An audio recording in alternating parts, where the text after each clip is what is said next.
প্রতিটি মানুষের জীবনে সফলতা কিন্তু একদিনে আসে না। প্রতিদিন একটু একটু চেষ্টা করলেই সফলতা আসে। আর যদি চেষ্টা করে যান, একদিন সেই সফলতা ধরা দিবেই। কখনো হাল ছাড়া যাবে না, কারণ প্রতিদিনের প্রতিটি ছোট ছোট পদক্ষেপই আপনাকে বড় স্বপ্নের দ্বারপ্রান্তে নিয়ে যাবে।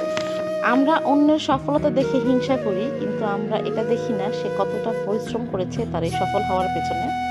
আসসালামু আলাইকুম my to family and Facebook family.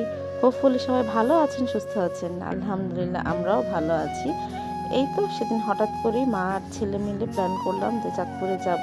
তো যেই ভাবা সেই কাজ, খুব ভোরে মা আর ছেলে চাঁদপুরের উদ্দেশ্যে রওনা দিয়ে দিয়েছি। বাবা আর মেয়ে কিন্তু ঢাকাতেই বাসায় রয়ে গিয়েছে।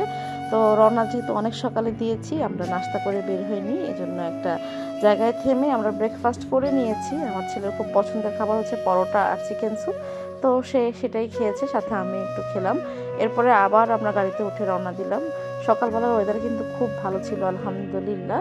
এই তো অলরেডি আমরা বাসায় চলে এসেছি। আমরা যেহেতু ওই দিন রাতেই ব্যাক করেছি, তো খুব সকাল সকালই রওনা দিয়েছি, আর খুব সকাল সকাল রওনা দেওয়াতে খুব দ্রুতই পৌঁছে গিয়েছি। তো গেটের ভিতরে ঢুকেই হচ্ছে আগে গাছগুলো দেখছিলাম আর চারপাশে দেখে নিয়েছিলাম। আব্বা মারা যাওয়ার পরে আম্মা যেহেতু ভাইয়ার ওখানে চলে গিয়েছে, আর বাসায় এখন কেউ থাকে না, এই জন্য তালা মারা থাকে। আর আশেপাশে লোকজন তো আছেই, উপরে নিচে ভাড়াটিয়ারা আছে, তারাই দেখাশোনা করে। মাঝে মাঝে আমি যাই, আপনার ভাইয়া যায়, আমার বোন আসে। আম্মার ভাইয়ের কাছে চলে যাওয়ার পরে আমি যতবারই বাসায় আসি, এভাবে তালা খুলে বাসায় ঢুকতে কিন্তু আমার কাছে খুব খারাপ লাগে, কারণ আব্বা যখন ছিল তখন আমাদের জন্য ওয়েট করতো, ঠিক এই চেয়ারটাতে বসেই আমাদের জন্য ওয়েট করতো যে আমরা কখন আসবো। তো বাসায় ঢুকে একটু ফ্রেশ হয়ে আমরা চলে এসেছি আম পাড়তে। আম পাড়াও যে এত কঠিন আর কষ্টের কাজ, এটা আমি আগে কখনোই বুঝিনি। আসলে আগে কখনোই আমার এটা করতে হয়নি, আম্মাই আম পেড়ে বা লোক দিয়ে পাড়িয়ে বাসায় পাঠিয়ে দিত।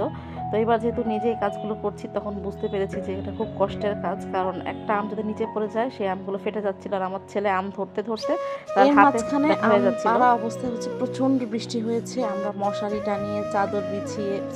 বিছিয়ে চাদর বিছিয়ে আম পাড়ার চেষ্টা করেছি, তবে সবগুলো আম কিন্তু আমরা পারতে পারিনি, আর বেশিরভাগ আমি নিচে পড়ে ফেটে গিয়েছিল। আফসোস, যেহেতু আমি কখনোই এভাবে পারিনি, আমার অভিজ্ঞতা খুবই কম ছিল। তারপরে যা হয়েছে আলহামদুলিল্লাহ। তো আম পাড়া শেষ করে আমরা মা ছেলে মিলে চলে এসেছিলাম রেস্টুরেন্টে।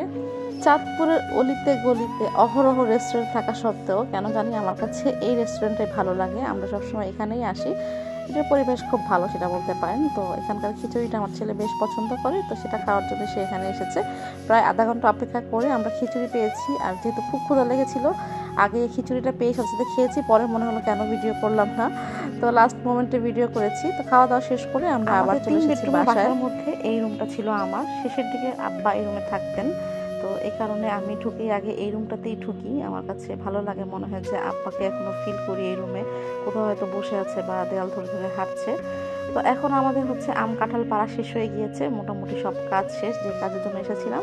এখন আমরা চলে যাব, তো এই জন্য এই যে বাসার দরজায় তালা লাগিয়ে আমরা রওনা দিচ্ছি।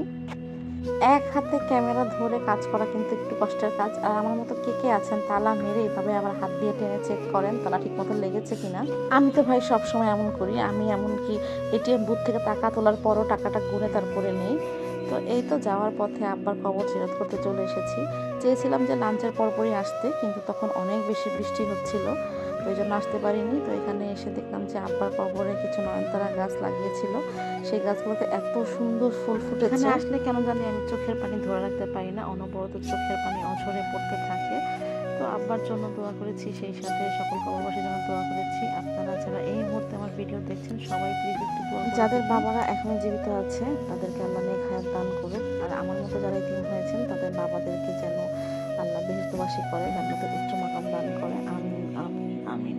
এই তো মা ছেলে মিলে আব্বার কবর জিয়ারত করে রওনা দিয়ে দিলাম ঢাকার উদ্দেশ্যে। সেই সাথে আপনাদের কাছ থেকে বিদায় নিয়ে নিচ্ছি। ইনশাআল্লাহ নতুন কোনো ব্লগে আবারও দেখা হবে। সেই পর্যন্ত সবাই ভালো থাকবেন, সুস্থ থাকবেন। আল্লাহ হাফেজ।